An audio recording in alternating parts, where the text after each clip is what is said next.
Session 6, Rubber Recycling Technologies. Our moderator is Ed Boisson, principal of Boisson Consulting. He has over 30 years of multidisciplinary experience focused on expanding and strengthening the U.S. recycling industry. Ed has supported CalRecycle's tire program since 2006, including leading 14 consecutive annual market studies. Ed's academic background is in physics and engineering. Welcome, Ed Boisson.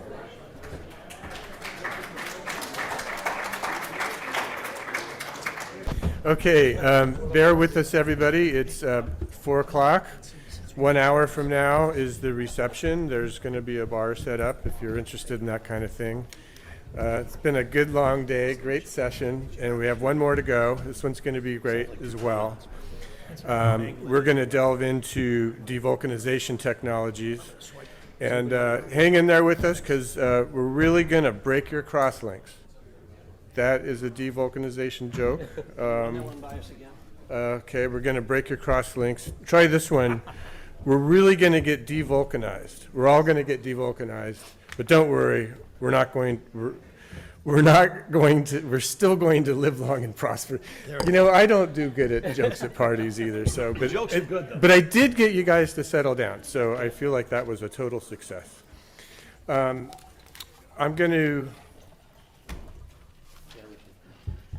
We have 3 speakers with us today. I'll introduce them as we go, but we're going to start with David Parker, who's the Chief Executive Officer of New Rubber Technologies, and then we're going to move on to Bob Sheehy, who's the co-founder and Executive Vice President of North Shore Rubber, and then we'll move on to Erick Sharp, who's the President and CEO of ACE Laboratories, and it's going to be all about devulcanization. David Parker is the chairman of the board and CEO of New Rubber Technologies. He's operated and invested in industrial technology businesses for 15 years. Prior to that, for 18 years, David was a merchant banker involved in mergers and acquisitions and corporate ventures, first focusing on the natural resources industry with J.P. Morgan Chase Securities, and then with high technology industry with Montgomery Securities. At the confluence of both of those technologies, of both of those industry experiences, David has an interest in developing technological solutions to industrial challenges generally, and more specifically, materials recycling businesses. David, we're going to turn it over to you.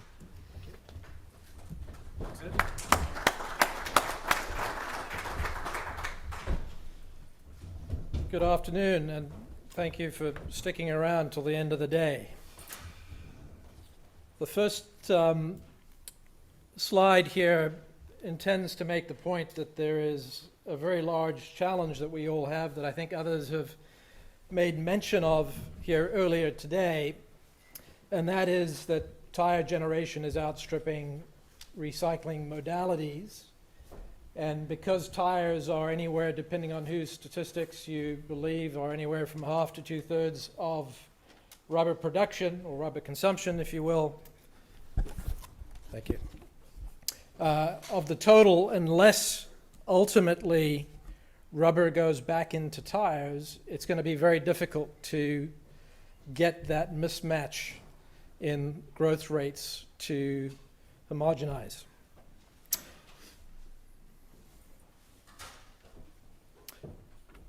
The other third of the market is post-production scrap, and I know some of my compatriots are exclusively focused on that end of the industry.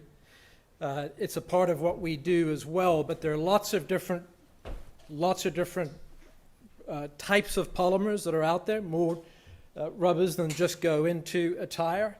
There's a lot of developed legislation and regulatory constructs that revolve around tire collection and processing and use, but there's very, very little. California is sort of leading in this respect, but there's very little in the aggregate that determines how all this post-production waste gets handled. And that, again, is a full third or perhaps even more of the marketplace. And that difference in sort of public policy, if you will, has some implications in terms of how that waste gets handled or doesn't get handled yet, and what's to be done about it. So why are we having this challenge with recycling rubber? The answer is that it just comes down to its chemistry.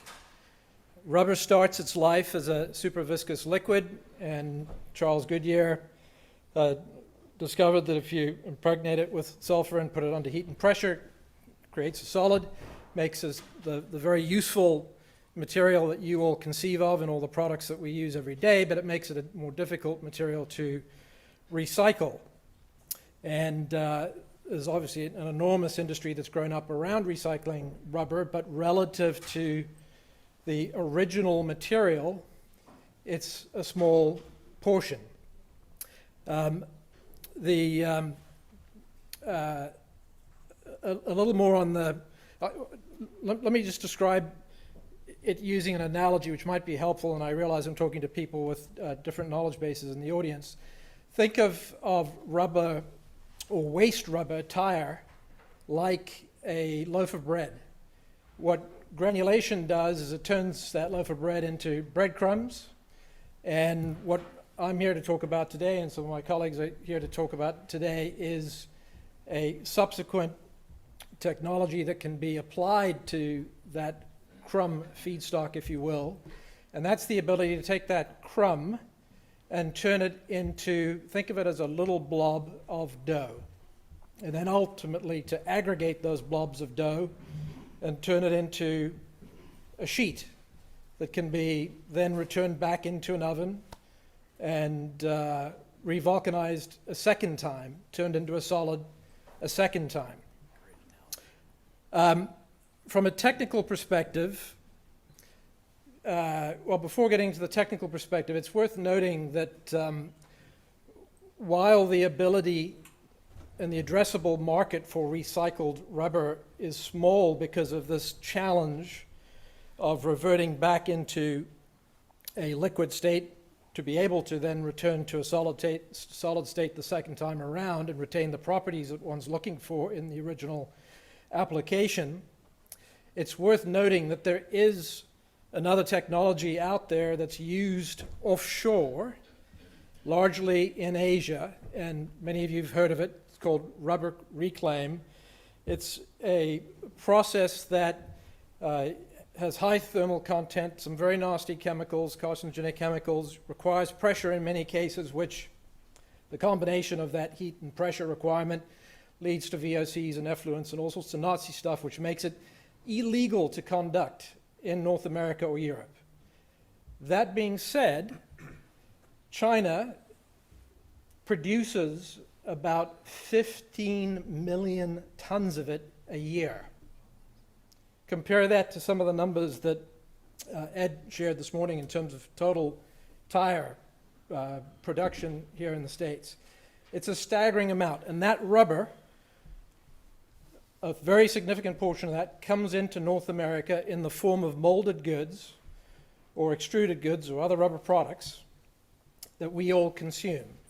The point of making, the point that I'm trying to make here is that at least demonstrates a set of market applications that are available to address, if there's an alternate way to address it with less environmental impact. And that's what devulcanization provides. There are lots of different ways to devulcanize. We use a chemical-mechanical process. The chemistry is an FDA-approved food and medicine ingredient. If you've eaten pizza or taken a decongestant, you've ingested our catalyst. Very safe, but what's important is what it doesn't do. It doesn't employ the same thermal content or some of the same chemistry that Reclaim does offshore. And from a technical perspective and a consumer's perspective, what it does is it focuses on breaking the bonds in rubber that you want to break without breaking the bonds that you don't want to break.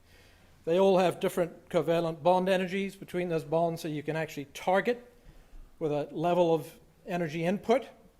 And what a catalyst does is it reduces the amount of energy required to do that. But that's the important differentiation from a technical perspective. What's meant by devulcanization, i.e. the reversal of vulcanization, that which turned rubber into a solid in the first place. We're breaking sulfur-sulfur bonds, and we're breaking most, not all, most of the carbon-sulfur bonds without touching the carbon chain, which is what makes rubber rubber and useful a second time around if preserved. So important technical differences, important technical benefits, important environmental differences and benefits, and indeed from a cost perspective, something that has a large cost performance role to play in the marketplace. So what can devulcanized rubber be applied to? It could be applied to just virgin rubber replacement or reclaim rubber replacement. It can also be used in thermoplastic elastomers by using some downstream technical capabilities that we and others might have developed as well. It can be used as a modifier of plastic. Think of impact resistance, think of colorant as two of those functionalities. It can be used as a selective plastic replacement, and by that I mean flexible PVC replacement. If you think within the realm of flexible PVC, those sorts of products where people are actually looking for more rubberific, more rubber-like properties, be that a coefficient of friction or compression set or what have you. So think of solid wheels. These aren't car wheels, these are dolly wheels and caster wheels, things like that. It has a role to play in that segment of the market, and indeed has a role to play in the modification of asphalt. And when I talk about asphalt, it is, that can be bifurcated into both road applications, paving applications, as well as industrial, principally roofing applications. So within the realm of traditional rubber replacement, which is, again, the largest of those markets I just described, there are different levels of complexity and different levels of ability, if you will, to replace virgin content in those applications. What I've done here on the left-hand side of the page is sort of describe the ascending order of difficulty, if you will. And what I can tell you is we have lots of applications today where we're replacing 100% of the virgin polymer content. But as we go up that stack, that level of substitution decreases. And this is going to be, we're on a continuum. This is something that's going to continue to evolve over time. Devulcanization technologies are going to get better, and we're going to be able to put more and more rubber into more and more challenging applications. But what I am here to tell you is that based on the state of the technology today, and that's not just NRT, that's other companies that are here, there's an awful lot of addressable opportunities that can be met both technically and from an economic perspective today. So just to touch on asphalt for a second, I'll talk more about roofing because that's where we chose to focus because it's a private enterprise decision-making process, if you will. What players in that marketplace are looking for coincides in some respects with what's sought in the paving world. They use some different language, but there's a lot of it that's pretty much the same. Elastic modulus is ultimately what people are looking for, and some other technical elements. But that's a marketplace that I think is a nearer term opportunity for participants in the marketplace because of, again, that decision-making difference in terms of adoption. I do think paving, like tires, is, excuse the intended pun, is a longer road, but it will happen over time. There are crumb suppliers here, sitting in the audience, I know, that supply to tire manufacturers.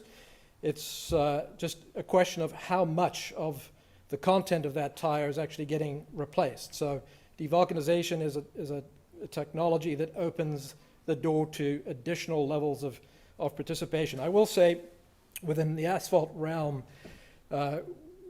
where we've chosen to play, and I think where others might, it's as a replacement to SBR, which is SBS, which is the cousin to SBR. Rubber, very similar in structure, but for being a thermoplastic elastomer as opposed to being a rubber, which means it's a liquid below its glass transitioning temperature.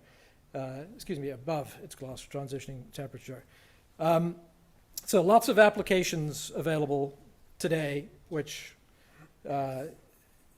ultimately allows for a broader use of the material set.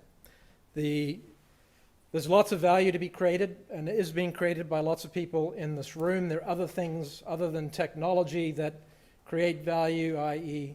brand and channel control and those sorts of things, but all else equal, this does allow rubber to use in a broader set of applications, and in some cases, all cases equal, all other things equal, a higher value set of applications.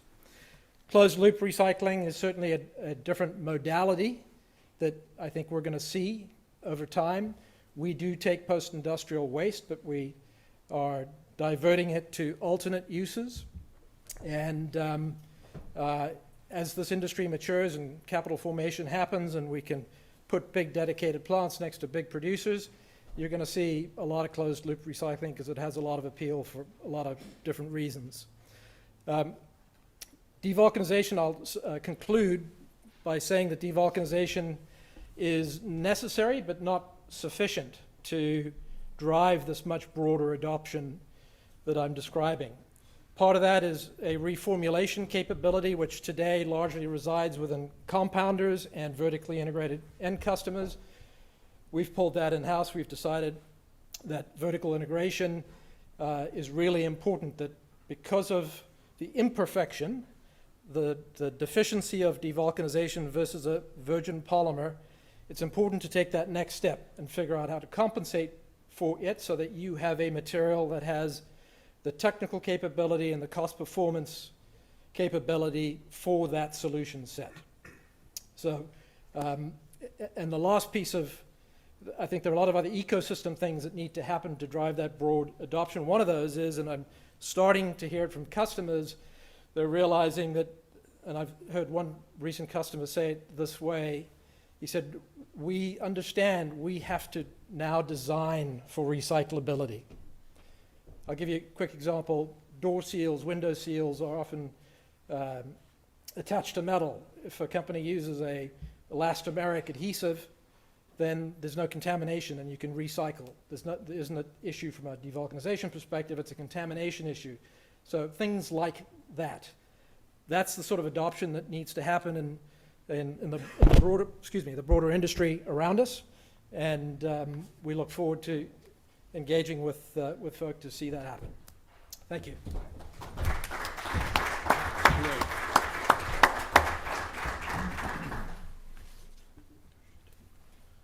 Okay, thank you, David. Next up is Bob Sheehy. Bob is the co-founder and executive vice president of North Shore Rubber, as I mentioned. With a background in real estate, construction, and entrepreneurial projects, he focuses on several different business areas, including business development, transportation, and logistics, as well as leading site selection and facility layout. Bob has many professional affiliations, and he's involved with lobbying, executive leadership, and membership development. Bob, you're up. Thanks. And how do I advance this? Just use the arrow. Up and down. Super Okay. All right. Well, thank you all for coming today. I think I'd like to say right off the bat, I know it's getting late in the day. I don't see the happy hour bar set up yet, but, oh, there it is. Okay. So I'm going to make this relatively quick to how usually I go about things. But I also want to mention right off the bat, Denise Kennedy and her efforts to discuss with my co-founder, Wayne Embry Jr., who is our CEO and president. She's been very persistent in involving us in discussions, me coming on at short term to do this presentation. Thank you so much, Denise, and a great chance to get in front of like-minded people and somebody very eloquent about devulcanization, where I'll be a little more blunt. Yeah, yeah. And also my associate that's with me today, Hugo Sandberg, who's got over 20 years of experience, knows many of you in this marketplace. I'm new to this marketplace in California, at least in the last 7 years that Wayne and I started our business. You know, it's been, the customers and the prospects have been elastomeric. You run at them and you bounce off, and then you come back at them again. And I think the one thing that I've learned, not that you're dying to know personal experience from me, is be persistent, but don't try and be a pest, because I don't want to get stepped on. But long and the short of it, as we look at our presentation here fairly quickly, we talk about the problem, recycling rubber, the challenge, and the solution. Many people have covered this today, so I'm not going to belabor a lot of these points. Right here, the global scrap problem that we've all discussed, for one, is global, but more importantly, just learning today, knowing that the California market is big. Number 4, that's pretty impressive. 1 out of every 6 or 7 tires that's produced in the that's utilized in the United States comes out of this marketplace. We definitely need to be doing some business. We're more towards the fresh coast in Akron, Ohio. We're going to be coming out to the left coast and look forward to that, especially with Denise's help. So industrial scrap, along with tire scrap, is a very important portion of this. We've been involved in both of those areas. I will focus a little more on the industrial scrap problem, but tire scrap is very, very important, and we have addressed that in some of our efforts with our company. Skip on here. Okay. I'm going to go right to the challenge. So ground and micronized rubber, which there are, agreed upon terms ASTM-wise, those products generally, as many people have discussed here today, are used as the filler portion.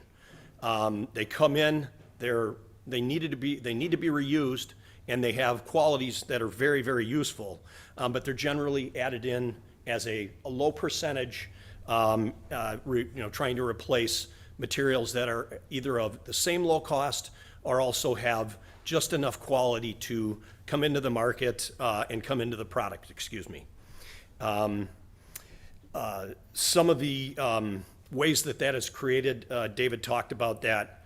You can imagine if we're in China and you're somewhere else in Asia, and there's a vat the size of this room all the way up to the ceiling, and those in those markets, people are dumping tires that may still have the metal in them, and also all sorts of industrial scrap. Then they throw in the chemicals and the solvents, and that creates quite a picture of a pool that's pretty scary. And that pool, then, when they drain out those solvents, I'm sure they reuse them again, and they've got this reformulated type of rubber that has been degraded by some of its best properties, possibly. And after they're done using those solvents, I don't think they're recycling those solvents, not at all. So getting products that do have, or that are created without chemicals and solvents, I think is obviously very important to all of us. Most of those type of processes are also very not commercially viable, even though China's been able to figure out how to do this on a great scale. In the past, devulcanization products and the process, more importantly, the process just has not been cost effective, thus it hasn't really made its way. And the limited amount of savings that you might be able to create from producing a product at a lower price, it just really doesn't work. And to coin one of Hugo's phrases, when you go through a process with old devulc technologies and inefficient ones, the juice is not often worth the squeeze here, as we can say in California with the oranges and other fruit. What is rubber devulcanization? I think that's been covered very well here today. The last part of this, where we talk about breaking the crosslinks, the process that we use very simply is we use a mechanical shear and we are preferentially breaking those crosslinks or those bonds. Moving on, the solution. So North Shore's proprietary technology results in material that can replace the portions of the polymer in a formula. So you're taking out something on a percentage basis that could be as high as 20%, that is priced considerably higher. It is a virgin material, so it has to be processed and produced to get to the point where it is useful. And we're able to do this at a very high devulcanization rate. Once again, our process does not use chemicals or solvents. And to be able to load that material in at a very significant process, EPDM roofing is the one that usually comes to mind when they're making large, voluminous amounts of that. We have been testing and have, come up with customers that and prospects that want to work with us on this, and it has to be a very, very a partnership that is very open. Everybody has processes, procedures, and their formulas that are, they're protected. They're protected for a reason because they've spent years, hundreds of millions, if not billions of dollars, coming up with those processes. So trying to open that door, come in and prove that you as a technology provider and a process provider can work on a one-on-one basis with them. And we've had our share of situations where we've provided materials that are from either directly from their process, and I'll get into more about that in the CLMS. When we bring that material in, if they just go ahead and process that material without a collaboration, it generally is going to end up in either a fail or maybe not meeting their goals. So the customer benefits to replacing the polymer portion is very simple. Environmental savings right off the bat. Potential for a zero waste stream, which we hear people talking about, the tire companies talking about the zero waste streams. And of course, there's so many large industrial producers. This gives them a chance to differentiate themselves to the consumer. And as the consumer is, me as a baby boomer on the edge of the back of the baby boom, I may not be as amenable to that, but personally I am, somebody in my age range. But younger consumers are. As we all know, talk to your children, talk to your nieces and nephews. This is a much bigger deal to them, and thank God for that. Once again, reducing the carbon footprint to produce materials, and most importantly, a significant cost savings. So as much as I want to get up here and say we've got a great process and a great technology to do this with, if we aren't saving the producer money, pretty much falls on deaf ears very quickly. So talking about just specifically Devulc in the NSR technology, it is commercially proven. There are several plants throughout North America, Asia, and Europe. Maybe I didn't do that right on the map, but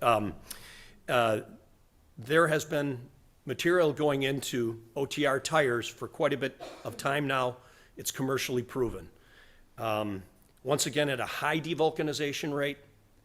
One of my prospects years ago in the Midwest told me that he couldn't understand how we took a tire material, devulcanized it, handed it off to him for testing, where he, in his ASTM testing, said it reached 99.4% devulcanization. That was pretty impressive. Is it the Holy Grail? I believe so, and we're out here trying to make sure we get in front of everybody to tell us we can do that. Once again, using no chemicals or solvents. There's a high conversion output, meaning that when we are taking material, micronized rubber material, and putting it through our process, thermomechanical, and the output is very high, meaning that we're not doing it in a batch process, and we're also doing it with a large amount of material per hour. we'll talk about that a little more later. Once again, there's minimal impact on the original formula that the rubber product was created and was sulfur-cured. And this process has also won many sustainability and innovation awards.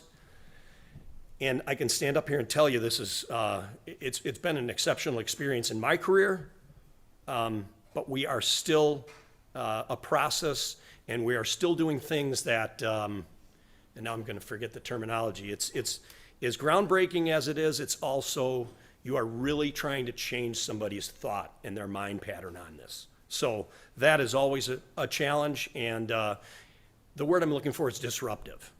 And the way that I like to look at this is, you know, with the rubber industry, there's so much technology that's gone into this and so many proprietary formulas.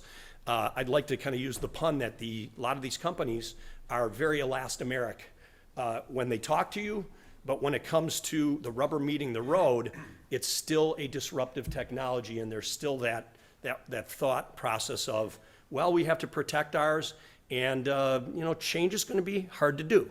So, but that's why we're all here, right? Everybody in this room.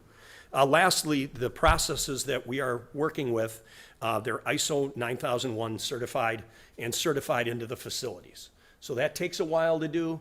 Once it's done, it certainly makes those prospects and those customers, you know, obviously it meets their standard.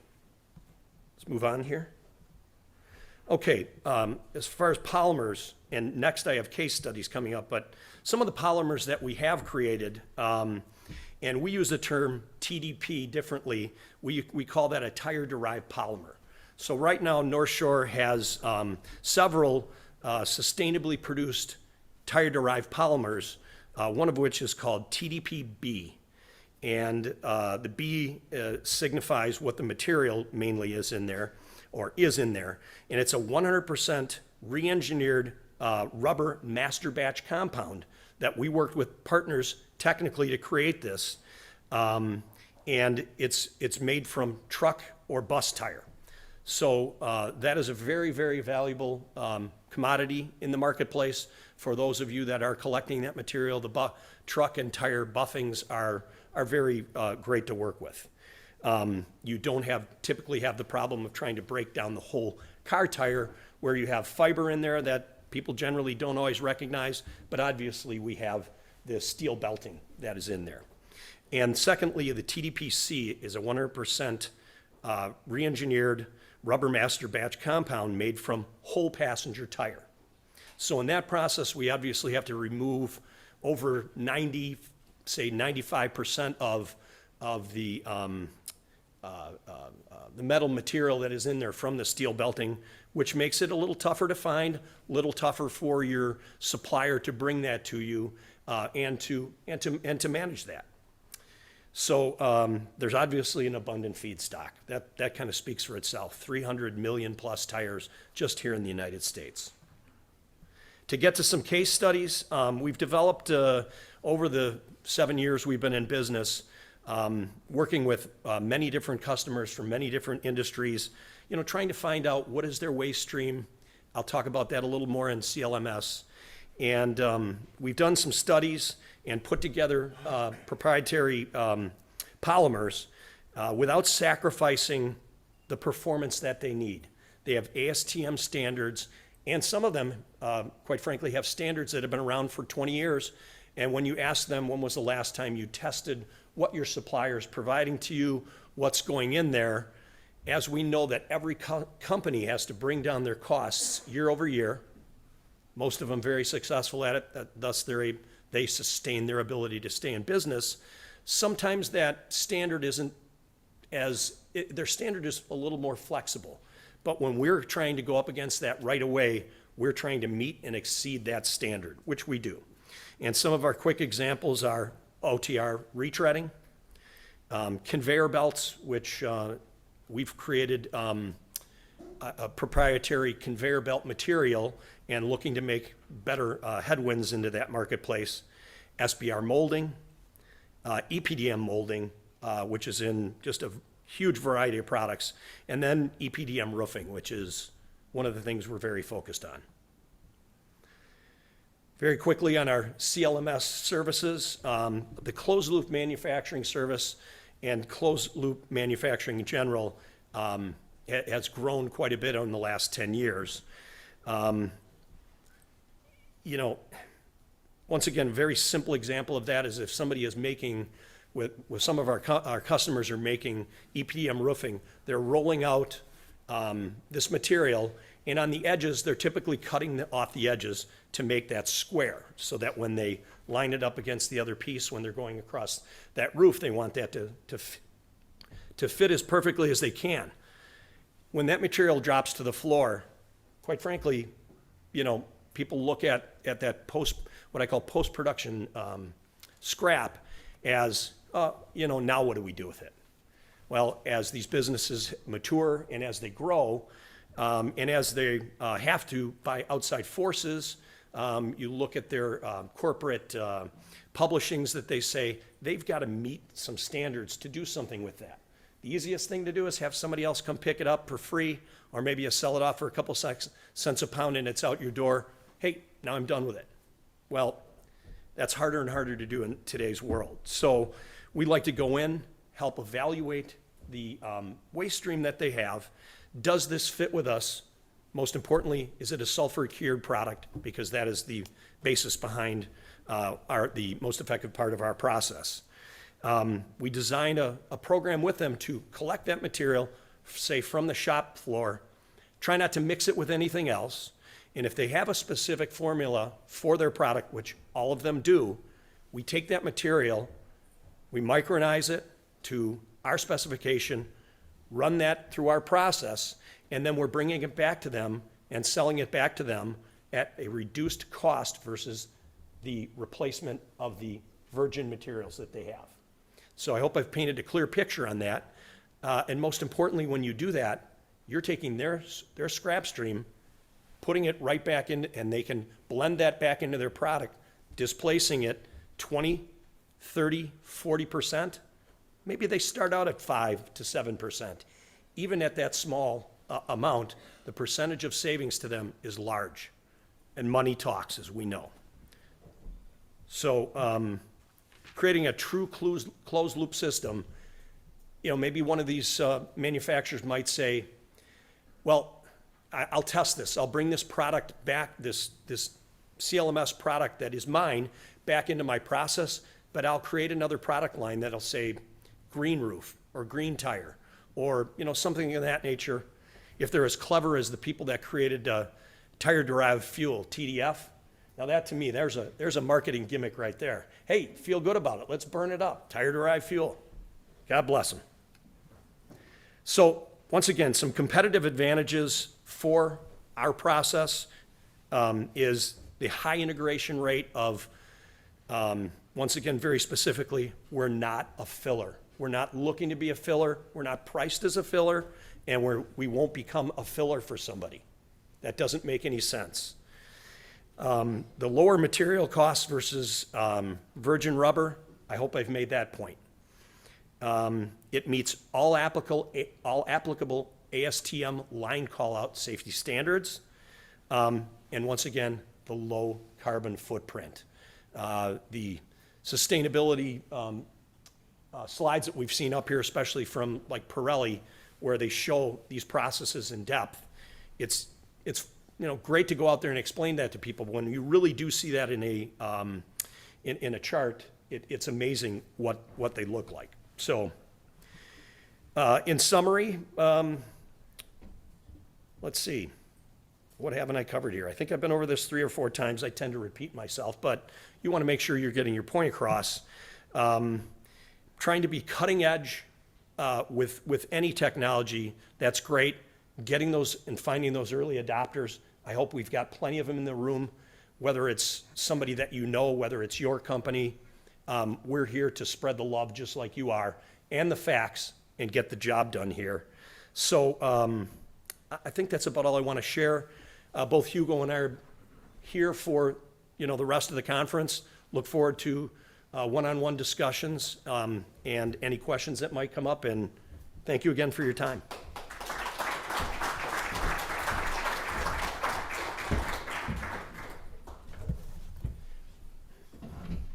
Uh-oh. Are we missing a slide deck? I can put the L in eloquent anytime. We are missing a slide deck. Yeah, would you? Thank you. Tommy?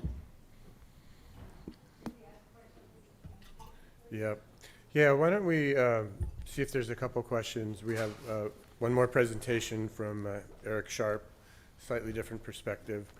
I assume you'd like to wait for your slides. So, anybody have any questions? Any questions for the two speakers while we wait for the third one to come up? Is it there? We have a question online. Go for it.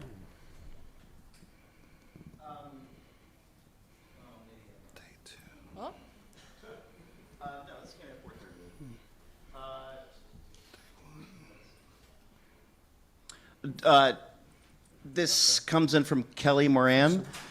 During devulcanization, what happens to the non-rubber tire ingredients like antioxidants, other chemical additives, and fillers? No, that's for today, man. They remain in the matrix. Nothing's separated. All of that remains in the matrix. The only thing that's happening from devulcanization is the cleavage of the sulfur-sulfur bonds and carbon-sulfur bonds. Not at the moment. We're disconnected from the internet. Let's see if Tony's here. We probably have it back. Apologies, folks. Make sure it's not on here.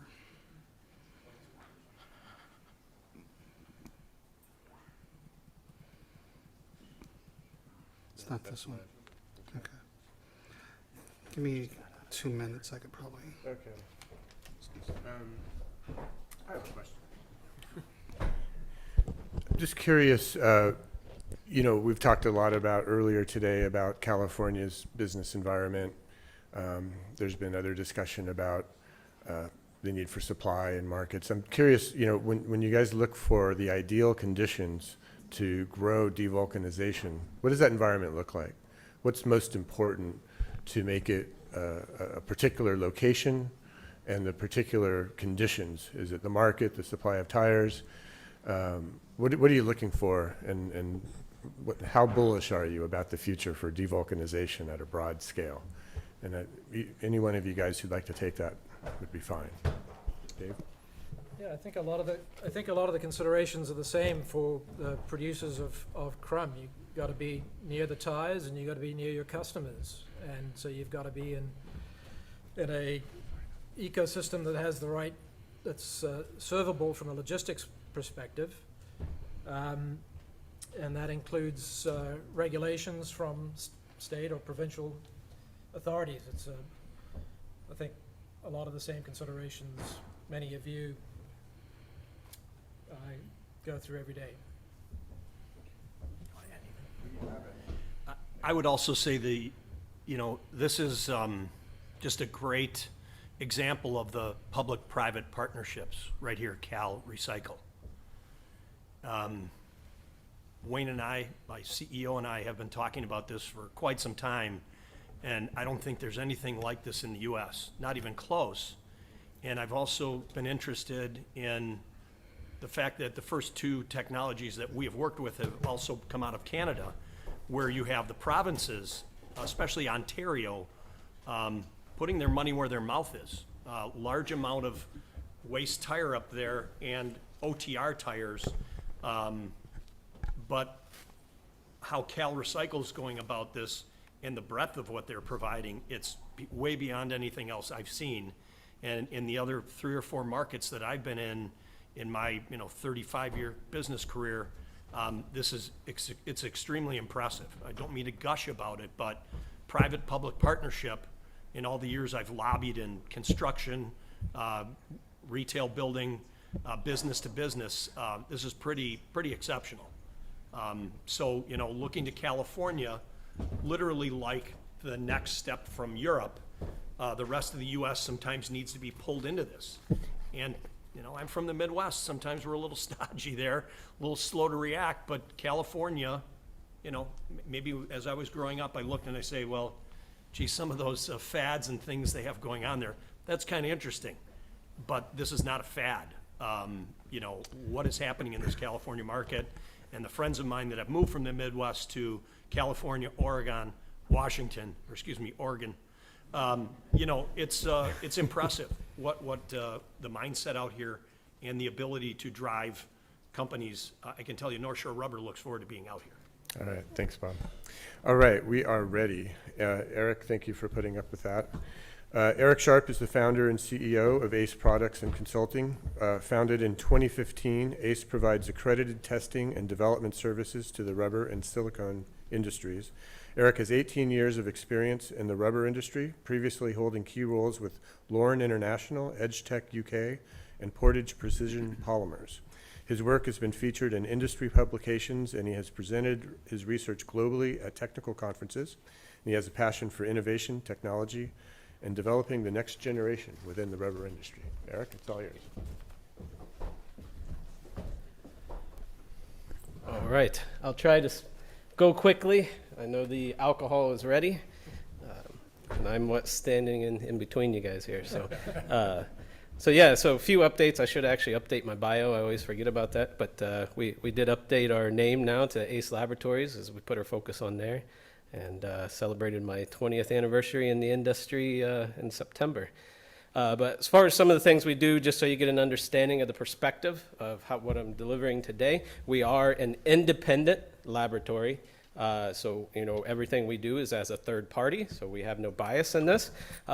We have various different things of services. We are an internationally accredited lab. We do testing services on rubber products, so end application. So this would be taking things like Devulc and GTR and putting it into molded goods, extruded goods. We can do that and then test and see if it's going to maintain performance versus other control samples. And we also have that on the construction side too. We have an asphalt lab where we're doing peel and stick roofing, we're doing some pavings, we're doing crack filler asphalts in that facility, and so we're able to put these types of technologies into applications and screen them in those applications. The main thing I'm going to talk about today though is in our analytical side on how we're screening the raw Devulc as it's coming out. You know, of different applications. So this has been covered a lot on what devulcanization is, breaking the bonds. We have ourselves taken a big interest in devulcanized technologies and what it takes to be able to make it work. On the landscape, I mean, I mentioned 80 methods, so the patent landscape is much broader than that. The technology of devulcanization has been around for a long time. So a lot of these patents have actually foreseen their 20-year patent life. That's how long that people have been working on devulcanization. But we've kind of truncated that down internally to categorizing them by methods, because there's a lot of overlapping on this patent landscape. And so we've kind of put it into a bucket of 80 different methods that have been put out there, and that ranges from different chemical methods to different mechanical methods on how these processes are doing. We ourselves have got samples from almost all these methods, and the ones that we weren't able to get samples from, we've actually got a pilot line inside our facility, and we're making devulcanized based upon the patent literature that they have just to screen those. So right now we're in the midst of a large screening process on all the technology that's out there, just seeing what the functionality is. Again, this initiative to devulcanize rubber has been around for decades now. And the whole initiative before came about because it was always said that unlike plastics, which you can melt down and reuse, that rubber could not be reusable. And so the first initial ultimate goal on devulcanization was being able to break these bonds. And that's what everybody talks about, is the fact that we can break the bonds. But now we've done that for 2 decades. It's time to focus on functionality. We got to not just break the bonds, but we got to make it functional to be able to use into products. So that's what we've been driving for, is finding the functionality side of rubber. So here's some of the quick methods on how we do and quantitate this. Again, the whole purpose of devulcanized rubber is that it's no longer a filler, that you can use it as a polymer. So in asphalt, we talked earlier about the pricing of asphalt, and they're saying, hey, when we're putting GTR in asphalt, it's making the cost too high. Well, the average cost of GTR is around, 25 cents a pound? Well, when you get into devulcanized technologies, they're shaking out at around $1, $1.10 a pound. So it's even more. It's four times more expensive with devulc tech than GTR. So if we're just going in there as a filler, that's not going to work. It has to go in there as a functional replacement for something that's got more cost to it than what it's offsetting, like an SBS. SBS is $1.25, $1.50 a pound. If you could start cutting back your SBS and putting in something that's $1 a pound of devulcanized rubber, and also get to wave the green flag of saying, hey, we're sustainable on top of that, that's where we have to get to get growth and sustainability in this. But how do we measure the fact that this is actually devulcanized and there's functionality to it before actually putting it into rubber and or asphalt and seeing how it functions? So a quick test here is the swell test. There's 2 different distillations up front we do on every sample we do. This first one is for gel content. I'm not going to go through this step by step for the sake of time. But you're running it through here, you're diluting it down with the solvent process, and what you're being left with is your solids. Your solids is your gel content. That wasn't devulcanized. So when you're looking at your gel content, then you want that number to be low. And if you did a GTR and you put it in there and check gel content, you're going to be 80 to 90%. On a devulcanized rubber, you're going to want to see anywhere from a 10 to 20% gel content. So that's the first one. The next one is checking your devulcanization of rubber. So again, this is another distillation where what we're checking is cross-link density of the rubber.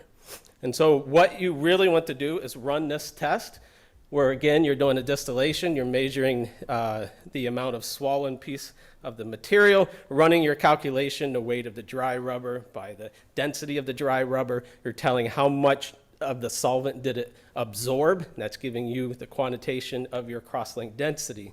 But the biggest thing that you're wanting to do, and again, these slides are on the drive, so if you actually want to go through these calculations, the slides are available. I'll be here for the happy hour too if you want to talk nerdy. But the big thing you're wanting to do is you're checking the feedstock, the GTR that you started with, the cross-link density of that, and then the cross-link density of what we're claiming is devulc. So you mentioned, Bob mentioned earlier about percentage of devulcanization was in a slide a couple times. That's what this is. You're measuring how much did you reduce the cross-link density of the rubber from the feedstock you started with. And then you're going to bring that into a percentage by dividing that times by 100. So here's an example of a very bad one that we did. I was trying to pull one that nobody's here for. And so this was a water jet technology that they were claiming had percentages of devulc. Again, so we ran the cross-link density analysis of it, came out that there was only a 30.6% reduction in cross-link density. If you're going to be paying for that upcharge of going through that process, being able to get from a traditionally 90% down to only 30% of your devulcanization taking place is not going to be beneficial. So that's not going to gain you a lot over GTR itself. So that advantage isn't going to be there.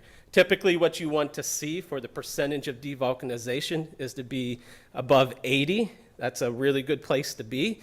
We see around 70 to 85. Never seen anybody above 90.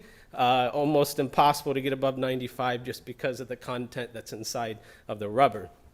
But we typically will grade in that range. The other thing to note on this, and I didn't get my slide in here with the trend mark on it, we do this test as soon as we get the samples, but we need to do this test every 2 weeks for an iteration of time. Because the problem is right now with current devulcanized technology is you either have to have it a inline process where you devulcanize it and you put it into compound right away, or you got to be able to cap it, which there isn't a lot of technology on that right now. So the problem is you will see if I test this today and I get an 80% devulcanization rate, that will start to come back together. Those chains will begin to reform again over time because they're not capped, because there's nothing stabilizing and functionalizing it. And so over time, that will continue to increase. The problem that runs into is if you got stock and you've developed a compound over something and you developed a formulation based on it, and all of a sudden you get stock that was maybe set on the warehouse floor for 6 weeks, 10 weeks, 12 weeks. The amount of functionality you're going to get out of that devulc is going to transition a lot. So stabilization of that is very key. So that's where you go back and you rerun these tests. So when you're starting to develop a compound, you're starting to pick a feedstock for this, you need to know that it's going to be a stable process that's going to be able to be the same every time you get it in the door. So this is very key. This is also something we're working on internally of how do we make that stability last longer with technologies. Other basic tests that's good to do on any devulcanized rubber that you're checking: Mooney viscosity. The stability on your viscosity is key no matter what application you're going into, whether it be back into a rubber compound or into asphalt. Again, viscosity is key in both of those applications. So we'll run a viscosity comparison. A lot of these GTRs obviously are going to have a very high viscosity because they're basically filler, but we want to be able to see this one, a stable viscosity. This thing's got a mind of its own. A stable viscosity that is not going to continue to rise over time, and one that's going to be able to stay in line consistently. Now, there are some other analytical things if you're evaluating a feed source for the first time that we always recommend doing, especially because it doesn't always have to be GTR rubber. It can be, like we talked about, EPDM roofing compounds. If you're doing it full circle from a feed source from down the street or whatever, it's good to do initial baselining. I know earlier there was a question that came up about the natural rubber, and can you tell if it's natural rubber or not? This would be the first test here, an FTIR. We run this on everything that comes in as far as devulcanized rubber that we're screening. We want to know what kind of polymers are in here. So we can identify the polymer type by FTIR is one way. We also will run a DSC. So this will give us the glass transition point of the rubber. And by that, there's a couple things we're looking at. So by the FTIR, it's going to tell us, hey, is it natural rubber, SBR rubber, polybutadiene, whatever it might be. There's a glass transition point for all of those polymers that are available. And so if we run this and we see all of a sudden that the TG shifted 10 points this way from what we had expected it to be from the FTIR, that's telling me that there's more than one polymer in there. Because if you put two polymers in there at different TG, you're going to see that moving around. So we run this to be able to tell, is it a single polymer system, multiple polymer system, what could be in there. The next test that we always run when we're evaluating the feed source is TGA, which is a quantitative evaluation. So you can see the little pan inside of the furnace there, so that you've got your sample sitting on there, you're putting it inside the furnace, it ramps up in temperature.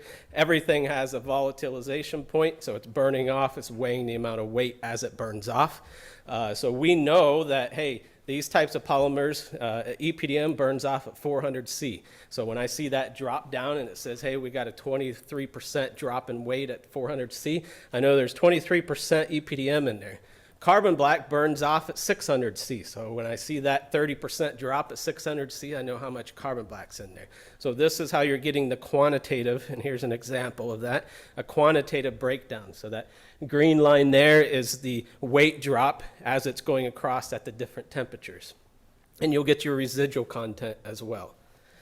The other key part is the elemental analysis by ICP.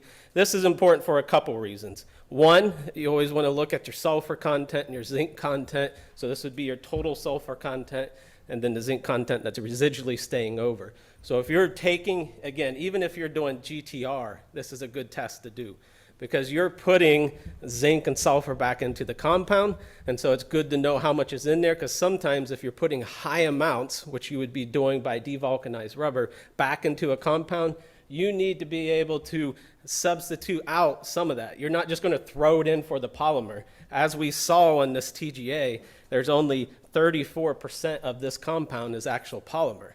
So if you throw in a devulcanized rubber as a one-for-one substitution for a polymer, you're going to get crazy results. You see here that there's 30% of carbon black in here. So when you put this in, it needs to be a partial substitution for a polymer, a partial substitution for some of the carbon black that's in there. You need to account for the zinc that's going back into the compound. Understand that there's some free sulfur. The free sulfur, or the total sulfur, won't react like free sulfur, but it can be inhibition if you're putting it into a peroxide cured system or something like that. So these are very important. The other thing that's important is if this is a chemical process, that there could be residual elements in here that you need to be aware of, because they could be inhibitors to the rest of the makeup of your chemistry that you have going on with your product, whether it's a rubber molded good or an asphalt material. You need to know everything that's inside that compound to see if there's any inhibition that could be taking place. So it's good to run these screenings to understand that and to understand the makeup and composition of the material. The other thing we always do on any evaluation of devulcanized rubber is we run a GCMS tick analysis. The tick analysis is the broad piece where you just throw it in there and say, tell me every peak that's in this compound. If we see something funky, then we can test specifically for that material. But again, this is important to know for understanding, is that anything in this material going to cause issues in your new downstream application or the product that you're trying to put it into. You need to do this screening in your initial development of any time you're choosing a feed source. And it's very important to know that that feed source is going to stay stable, because you don't want to do this every time you change feed sources. So anytime you're selecting your feed source, do all of this work up front to ensure that you know what you're getting, how much of that material you're getting is actually polymer, filler, how do you need to substitute it into your material, and the stability of that feed source is extremely important. The other thing that GC Mass Spec will help you with is, again, if there is a chemical process being used on making this, and I'm not biased either way on chemical or mechanical. Mechanical, obviously has simple that it doesn't have an additive part. A lot of the chemical processes actually use chemicals that are rubber accelerators too. So they're all neutral to the process. So it goes both ways, but you need to know if there's anything residual in the compound. And then lastly, always good to do an SEM analysis on the filler to understand, is it carbon black, is it precipitated silica? You're going to get some of that when you do your TGA, but now as we're transitioning through different types of tire technologies, and there's a lot of push for increasing and further increasing precipitated silica in a compound, you need to know, is it a high carbon black compound that we're using, GTR, or is it a blend with silica? Because again, you have to account for that on how you reuse it in your final rubber good or whatever application it might be going into. And so you need to know the filler breakdown of it. So we've internally generated our ACE ranking score for these, and we're continuing to build out this project, but you'll see more on it. But the main things that we use for our rankings, again, is the percentage of devulcanization, the gel content, the rate of increase over time of gel content, the rate of increase of devulcanization over time, the viscosity stability, and then the polymer content. Again, if it's highly filled and there's only 20% polymer there anyway, that's not going to provide a lot of value to you, because offsetting that polymer is where you're going to get the cost justification of using devulcanized rubber. Offsetting the carbon black or offsetting any filler, that's not going to give you the cost justification. So you need a high polymer content material to really get a high polymer substitution ability in the end application. So that was speed trial, but again, I'll be around for the social hour if you have any questions. Feel free to get my contact information too. I love nerdy phone calls.